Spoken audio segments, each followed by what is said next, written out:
Bismillahirrahmanirrahim. Assalamualaikum warahmatullahi wabarakatuh. Alhamdulillahirabbil alamin. Nahmaduhu wa nasta'inuhu wa nastaghfiruh wa na'udzu billahi min syururi anfusina wa min sayyiati a'malina. May yahdihillahu fala mudhillalah wa may yudlil fala hadiyalah. Asyhadu an la ilaha illallah wahdahu la syarikalah wa asyhadu anna Muhammadan abduhu wa rasuluh.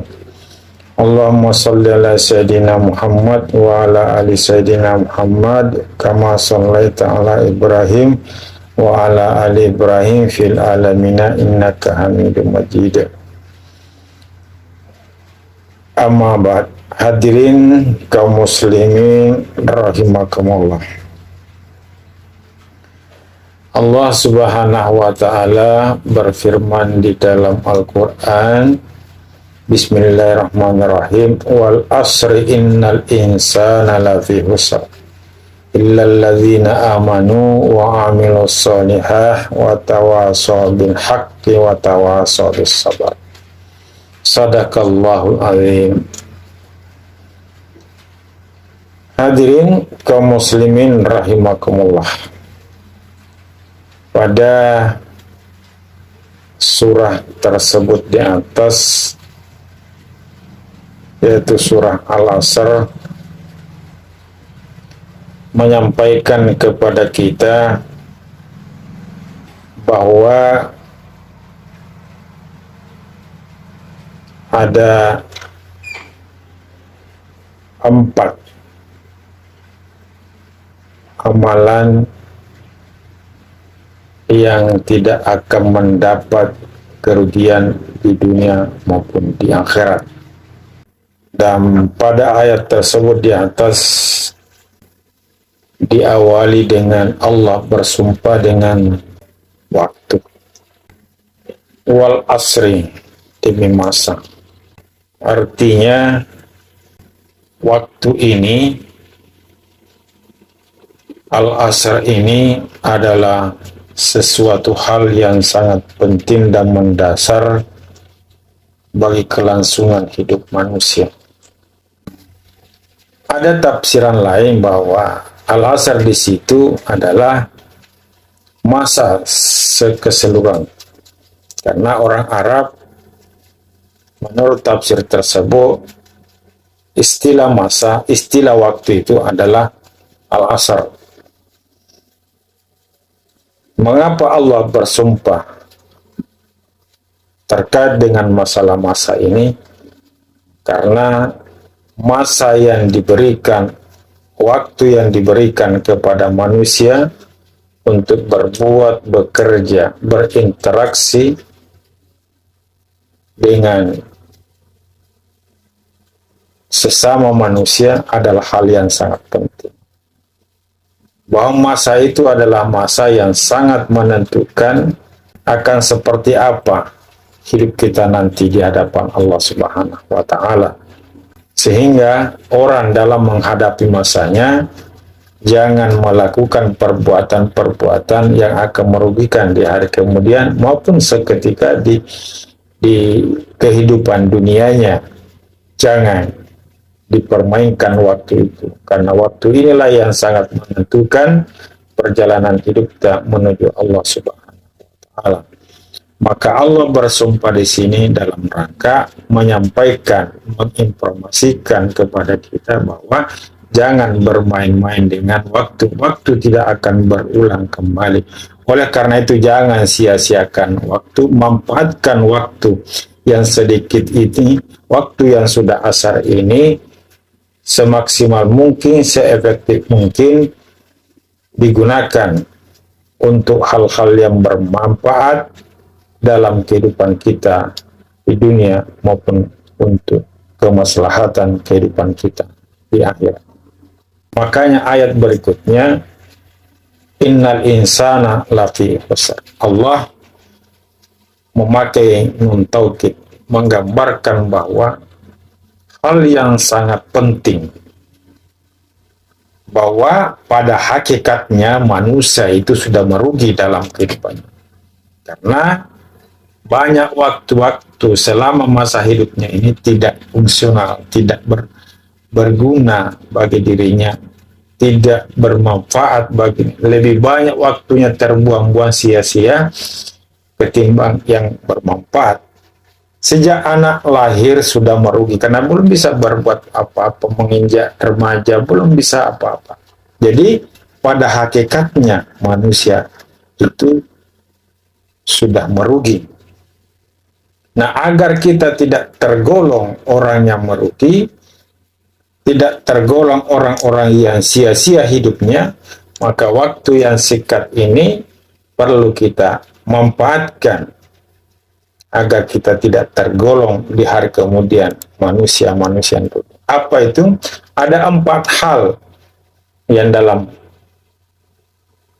surah ini atau ayat ini yang disampaikan oleh Allah Subhanahu wa taala agar supaya kita tidak termasuk orang yang merugi baik di dunia maupun di akhirat. Yang pertama adalah illal ladzina amanu, orang-orang yang beriman. Jadi termasuk orang yang tidak akan merugi di hari kemudian pertama illal ladzina amanu, orang yang mengimani Islam. Makna mengimani Islam itu ada dalam hadis Rasulullah SAW. Raditu billahi rabba wa bil islami dina wa bi Muhammadin nabiyya wa rasul. Apa makna mengimani Islam? Yaitu ridha bertuhankan Allah Subhanahu wa ta'ala. Ridha bertuhankan Allah sebagai pencipta dan pemilik. La ilaha illallah, sama sekali tidak ada ilah yang berhak untuk diibadahi, untuk ditauhidkan, kecuali hanya Allah Subhanahu wa ta'ala. Berarti manusia harus siap untuk tidak menciptakan tandingan di sisi Allah Subhanahu wa ta'ala. Manusia, orang beriman harus siap tidak menjadikan Allah sebagai faktor. Kedua, harus siap menjadikan Allah sebagai hal yang utama dalam kehidupannya. Harus siap menjadikan Allah iyyaka na'budu wa iyyaka nasta'in. Harus siap menjadikan Allah sebagai Rabbul Alamin. Harus siap menjadikan Allah sebagai Allahus Samad. Harus siap menjadikan Allah walam yakullahu kufuwan ahad, tidak menciptakan tandingan, sandingan di sisi Allah Subhanahu wa ta'ala. Kemudian makna yang kedua aman di sini yaitu rela menjadikan Islam itu sebagai agamanya, sebagai pandangan hidupnya, sebagai penuntun dalam kehidupannya, sebagai ideologinya, sebagai orang Islam. Dia harus siap dituntun oleh tuntunan Islam yang tertuang di dalam Al-Quran dan Sunnah Rasulullah Sallallahu Alaihi Wasallam. Kemudian makna beriman di sini adalah siap, rela, ikhlas menjadikan Rasulullah sebagai nabinya, siap menjadikan Rasulullah sebagai tuntunan teladan di dalam hidupnya, siap menjadikan Rasulullah sebagai standar nilai, siap menjadikan Rasul sebagai panutannya di dalam menjalani hidup dan kehidupannya. Inilah yang pertama yang insya Allah tidak akan mengalami kerugian di hari kemudian. Di dalam memanfaatkan masa-masa hidupnya yang tersisa ini. Maka inilah yang menyebabkan dia insya Allah tidak akan merugi di hari kemudian maupun di kehidupan dunianya yang tidak panjang lagi ini, yang sudah waktu asar ini, yaitu raditu billahi rabba, rela ikhlas menjadikan Allah sebagai Rabbnya, pencipta dan pemeliharanya. Yang kedua, wabil islami dina, dan rela ikhlas menjadikan agama Islam sebagai penuntun, sebagai pedomannya di dalam menjalani hidup dan kehidupannya, dan ridha menjadikan Rasulullah sebagai panutan, contoh, teladan, standar nilai di dalam menerjemahkan nilai-nilai Islam di dalam kehidupannya. Kemudian yang kedua yang tidak akan mengalami kerugian berdasarkan ayat ini adalah wa amilus salihah, yaitu mengamalkan Islam, mengamalkan ajaran Islam, mengamalkan tuntunan Islam di dalam kehidupan kita sehari-hari. Agama yang paling benar dalam pandangan Allah adalah Islam. Wa may yabtaghi ghairal Islam madina fala yuqbalu minhu wa huwa fil akhirati minal khasirin. Barang siapa yang tidak menjadikan Islam sebagai penuntun dalam hidupnya, maka dia akan termasuk orang-orang yang akan mengalami kerugian di hari kemudian. Ini yang kedua. Wa amilus solihah, pengertiannya adalah mengamalkan nilai-nilai tuntunan yang tertuang dalam Al-Quran dan Sunnah Rasulullah Sallallahu Alaihi Wasallam. Kemudian yang tiga, yang tidak akan mengalami kerugian di hari kemudian adalah senantiasa mendakwakan watawasau bil haq, mendakwakan Islam, mendakwakan kebenaran, nilai-nilai yang tertuang di dalam Islam kepada halayak ramai. Karena prinsip dalam Islam adalah senantiasa ingin menikmati kebahagiaan itu tidak dalam kesendiriannya. Orang Islam harus ramai-ramai masuk surga. Prinsipnya itu. Sehingga dia harus mendakwahkan Islam. Islam yang dia sudah yakini kebenarannya dan dia sudah nikmati manfaat ajaran Islam itu dalam kehidupannya, maka dia harus dakwahkan, sampaikan kepada orang-orang di sekitarnya agar mereka juga menikmati, agar mereka juga merasakan bagaimana nikmatnya mengamalkan nilai-nilai ajaran Islam dalam kehidupan sehari-hari. Jadi Islam itu harus didakwahkan, disampaikan kepada mereka tentang kebenaran Islam, kehebatan Islam, kemampuan Islam menjadi solusi, kemampuan nilai-nilai Islam dalam menciptakan suasana yang damai, yang nyaman di dalam kehidupan sosial maupun dalam kehidupan secara individual. Kemudian yang keempat, watawasau besar, yang termasuk tidak akan mengalami kerugian berdasarkan ayat adalah senantiasa bersabar di dalam menjalani, di dalam mengamalkan, di dalam mendakwahkan Islam ini. Kenapa?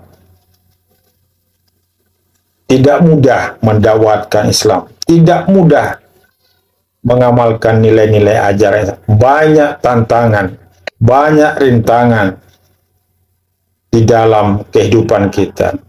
Rintangan pertama yang sangat menghalangi kita di dalam beragama Islam, dalam menjalani tuntunan Islam adalah nafsu kita sendiri. Yang Rasulullah katakan Allah, musuh terbesar kita adalah nafsu itu. Oleh karena itu dibutuhkan kesabaran, karena di dalam menjalani perintah itu, di dalam menjalani ajaran-ajaran yang butuh kesabaran. Setan senantiasa menggoda kita, dan setan bukan hanya dalam berbentuk yang tidak kelihatan, tapi ada setan yang dalam berbentuk manusia. Dia bisa kadang berbentuk istri, dia kadang berbentuk anak, dia kadang berbentuk harta kekayaan, dia kadang berbentuk jabatan. Dan ini semua gangguan-gangguan di dalam menjalankan nilai-nilai Islam, di dalam menganut nilai-nilai kebenaran dalam Islam. Maka kita dibutuhkan kesabaran di dalam menjalankan. Belum gangguan-gangguan dari yang timbul dari orang lain. Ketika kita mendakwakan Islam, ketika kita mengajarkan Islam, nilai-nilai Islam kepada orang lain, tidak sedikit karena persoalan kebenaran yang mau disampaikan.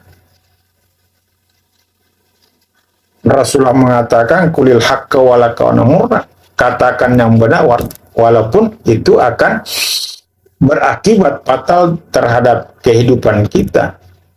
Tapi kebenaran harus disampaikan, dan inilah membutuhkan kesabaran di dalam kehidupan kita. Oleh karena itu, di akhir ayat ini Allah mengatakan salah satu orang yang tidak akan mengalami kerugian dalam kehidupan dunia dan akhirnya adalah orang yang senantiasa bersabar di dalam menjalani ajaran dan tuntunan ajaran Islam ini dalam kehidupan kesehariannya.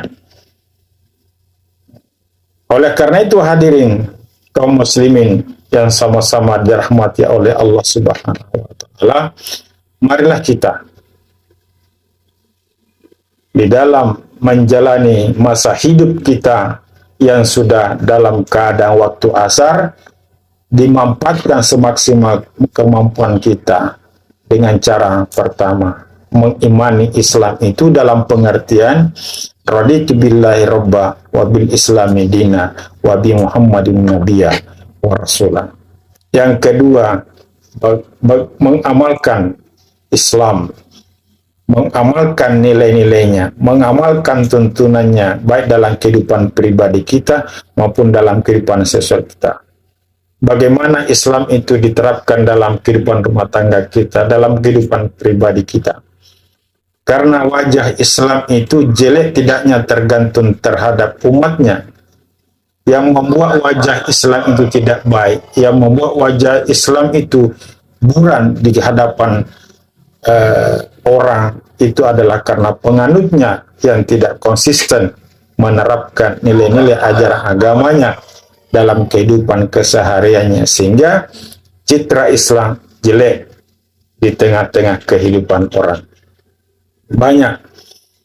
Nah, kemudian mendakwahkan Islam, disampaikan bahwa Islam itu adalah seperti, Islam itu tidak seperti Anda. Islam itu adalah Islam yang damai. Didakwakan, disosialisasikan agar kita banyak menikmati ajaran Islam, agar kita masuk surga bersama-sama berjamaah. Kemudian yang ketiga adalah bersabar di dalam menjalani kehidupan di bawah naungan Islam, karena begitu banyaknya tantangan dan rintangan di dalam menjalani, di dalam melaksanakan, di dalam mengamalkan nilai-nilai ajaran Islam. Dan tantangan berat itu adalah diri kita sendiri, kemudian keluarga kita sendiri, kemudian harta kita sendiri, jabatan kita sendiri, pekerjaan kita sendiri, semua itu akan menjadi tantangan dalam kehidupan kita. Kemudian setan yang akan selalu menggoda kita dari samping, kiri, kanan, dari muka, belakang, dia akan senantiasa menjerumuskan kita. Maka dengan sikap sabar kita dalam beragama, insya Allah kita akan selamat di dunia wal akhirah. Saya kira demikian yang dapat kami sampaikan. Wabillahi taufiq wal hidayah. Wassalamualaikum warahmatullahi wabarakatuh.